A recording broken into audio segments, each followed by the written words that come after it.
Hi everyone, and welcome to this guide for campaign creation in the Star Wars role-playing game by Fantasy Flight Games. I'm going to just be going over my process for creating a campaign and kind of my steps for doing so. And this is not something that you're going to find in any of the core rule books or any of the rules. This is just my approach to how you want to create a campaign. So I'm just going to go through all of the steps that I think are helpful in order to create an idea, first of all, what kind of campaign you want to run, what era you want to do it in, what setting. So we're going to go into all of that. And I'm just going to, use some of the resources I have in this Roll20 server that I created a little while back. And this is for players in a Discord server that I have, and it's kind of like a Gray Marches open world type of server. So I'm just going to be using this, and if there's resources I want to point out as I go along, I'll do that. So we'll just start off, and I've tried to whittle this down into 10 steps, and we'll go through each of them and kind of my viewpoint.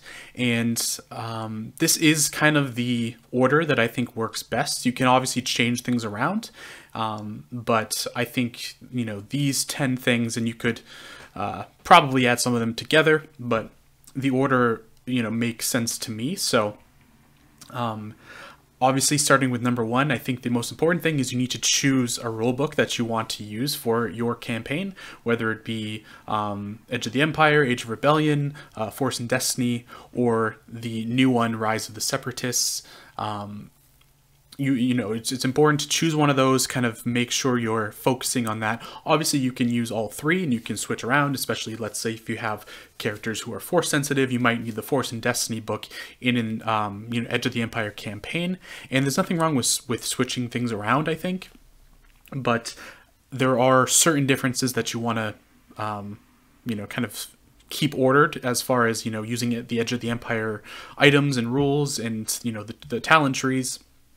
There are certain things you want to focus on. So I think that's the first step. Figure out what era you want to do. If you want to do a story that's focused around the Galactic Civil War, you will use the Age of Rebellion book. If you want to do something that's a little bit more underworld focused, you'll do Edge of the Empire. And obviously, if you want to do a party of Force sensitive characters who are kind of going on this journey to discover more about the Force, you can use Force and Destiny. And then Rise of the Separatists, is obviously more of the earlier episodes 1, 2, and 3 era.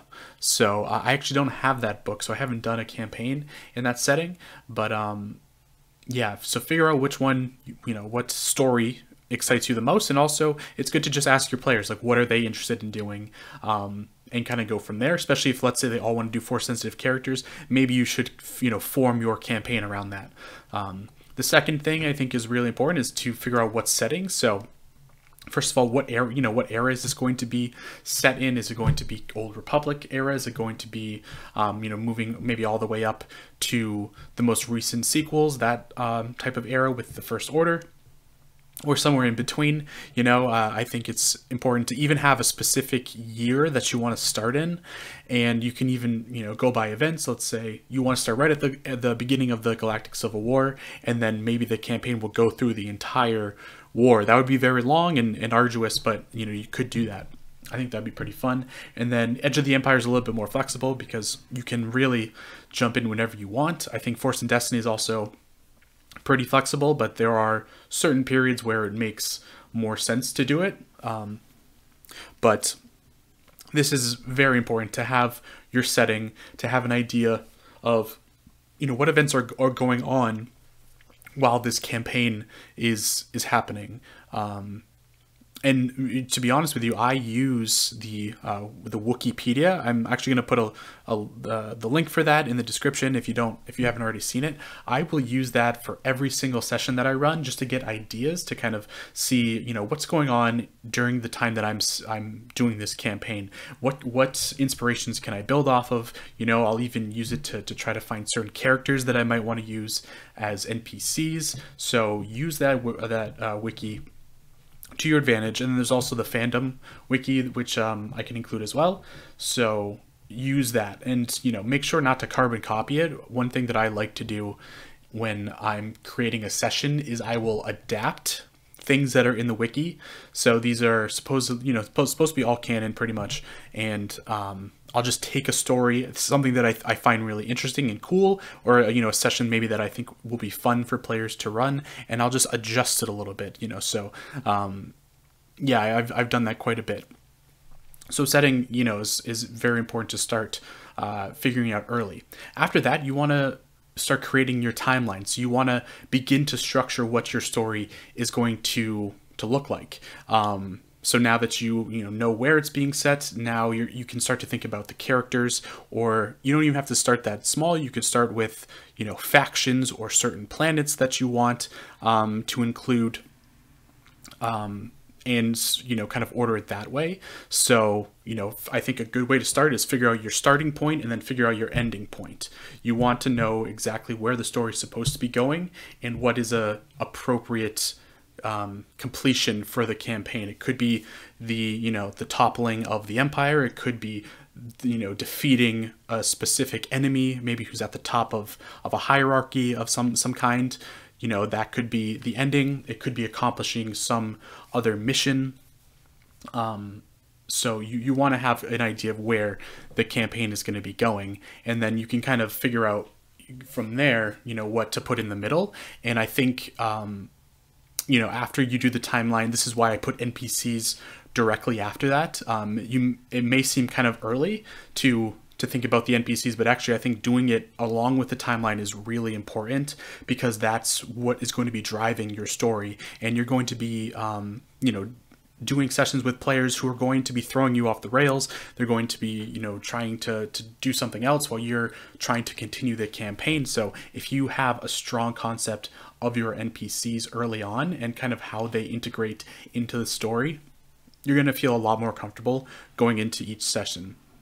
So my viewpoint is just create a huge bank of NPCs. This is not uncommon to how other GMs create campaigns, either in this game or in, let's say, D&D or anything like that. I think just creating a bunch of NPCs is helpful, and that also kind of goes into the next one on the list, which is locations. You can start with, let's say your players are going to be going to a certain planet. You can then begin to think, well, what kind of characters would be on this planet? And actually what I'll do is I will show you on Roll20. This is an ever-growing list that I've created, and I have, I've separated, a lot of things here. So planet information, the players that we have, the people who are in the actual campaign, locations, companions. These are going to be characters who are going to work a little bit more closely with the characters, and then random NPCs, enemies.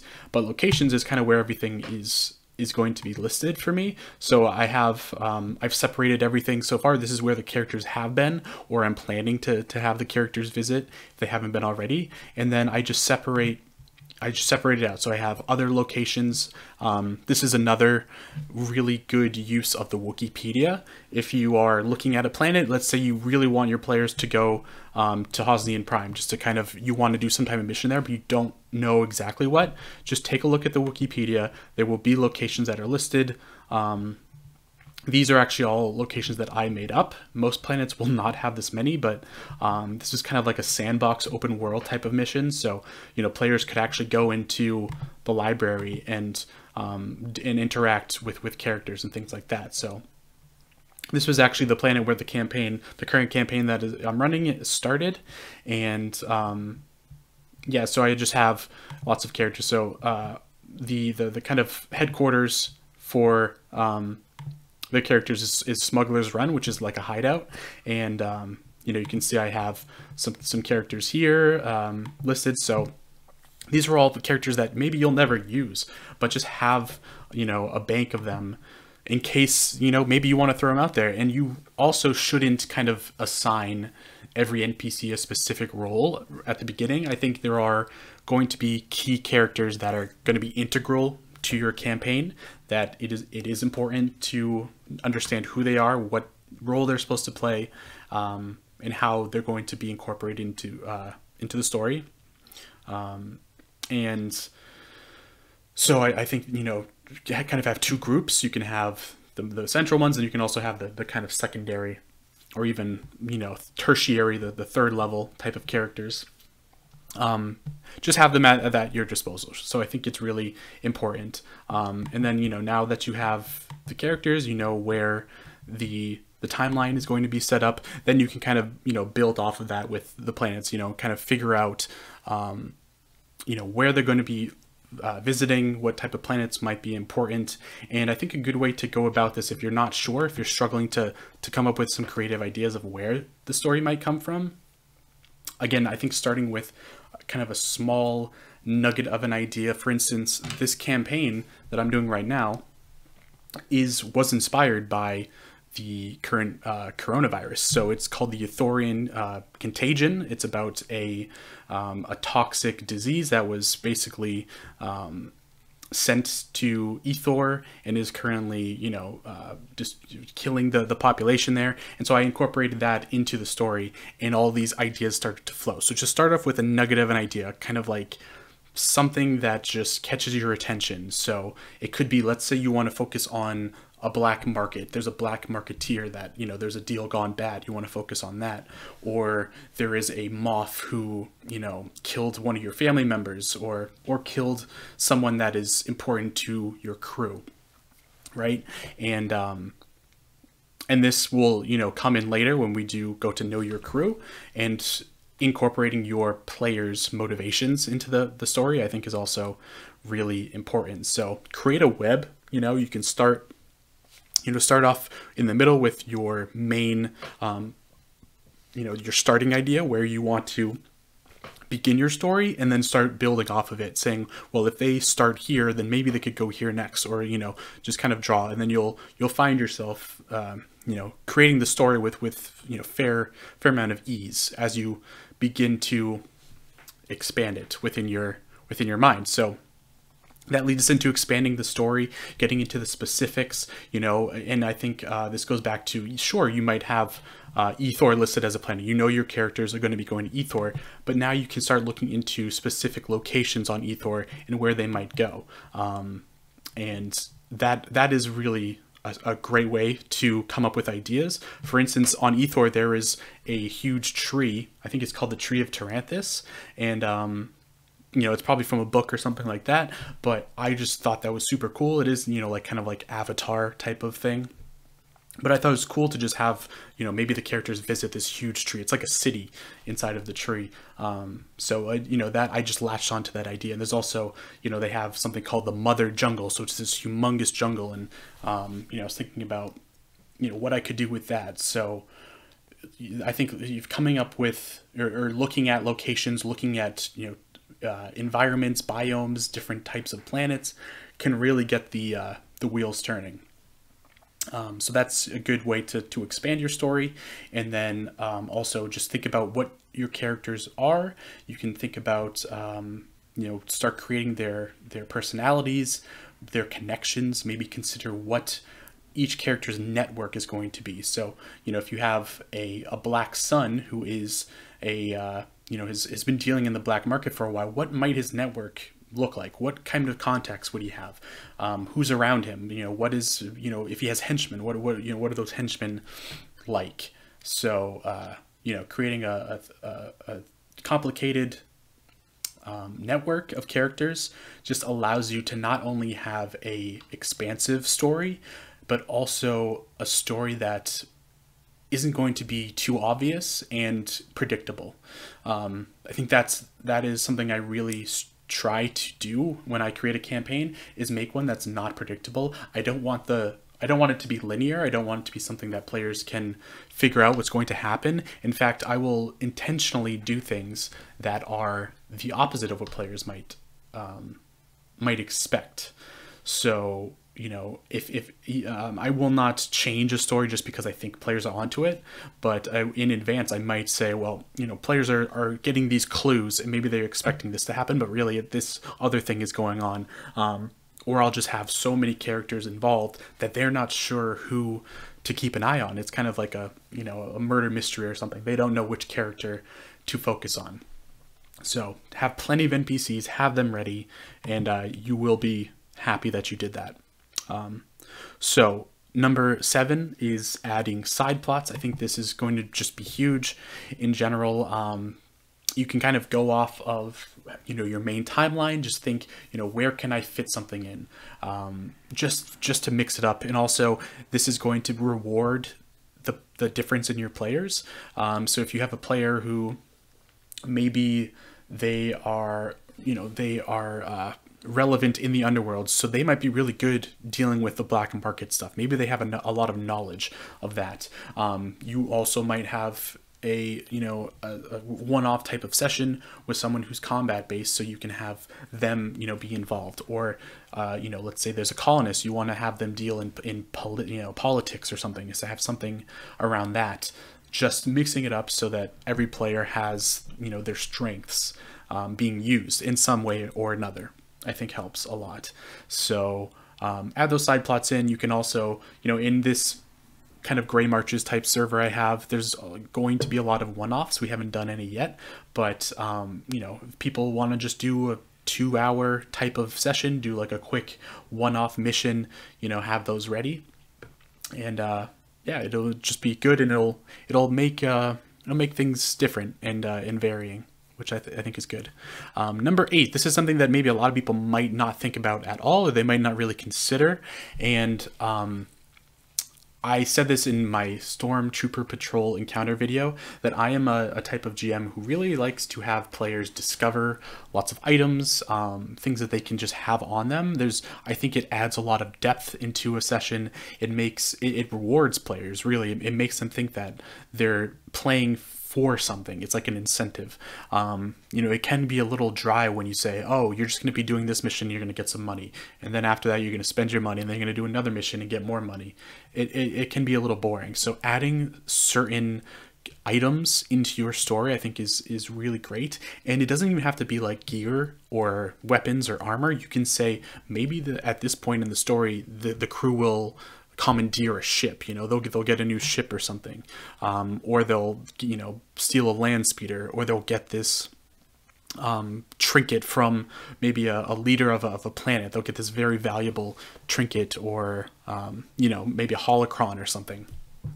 Just putting that into the story, it brings so much life to it, and the players will enjoy it, I guarantee it. So what I usually do is each session I will have a list that I write down of items that might show up. So, you know, specifically recently I did a session where the crew was facing against a group of Black Suns who were attacking this research lab, and they all had these sacks on them with this black flower on them, and now the flower is part of the plot. The players now have to figure out what this flower is, where did it come from, and why do all these Black Suns have it on them. So just like, you know, adding little things like that, you know, who doesn't love trinkets and little things like that? So I think that is a really good thing to just plan out. Just have a running list of items that you might throw in at certain points, because people are going to be looting every single body. You can guarantee that. So that's good to point out.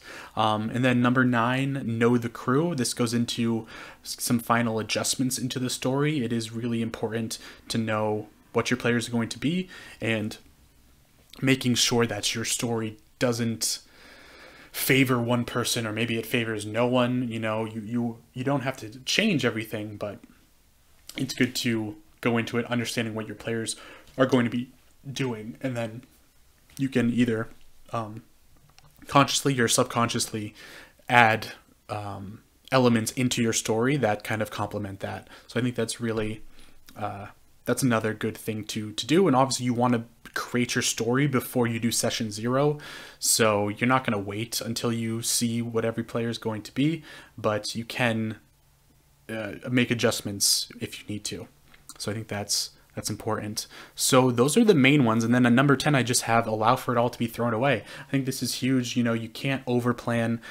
I think it's having the main timeline is really important. Having your NPCs and locations, these 3 are super important, and you want to make sure you keep your players on that kind of general timeline, but don't, you know, if they want to veer off and go away from the main story, let them do that. And that's why you have those side plots available. And that's why you'll have a huge bank of NPCs as well. So it's almost like you're covering all your bases with everything on this list.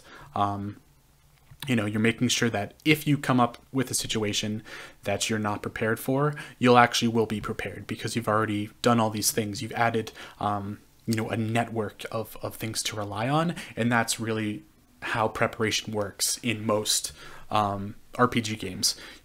Players are going to throw things at you that you're not expecting, but if you have a lot of resources, you will be able to handle it. And especially, let's say if you're kind of new at GMing, maybe you're not the best improviser, you're still kind of learning the ropes. I think just having these things ready will be a really nice addition to your campaign. So that, I think, is going to be everything that I wanted to go over in this campaign creation guide. It's very simple, very kind of general overview, but I might go into more specifics if anyone has questions about this or wants to see, maybe how I go about creating NPCs, anything like that. Feel free to leave, leave those comments down below. And yeah, thank you all so much for watching, and I will see you soon.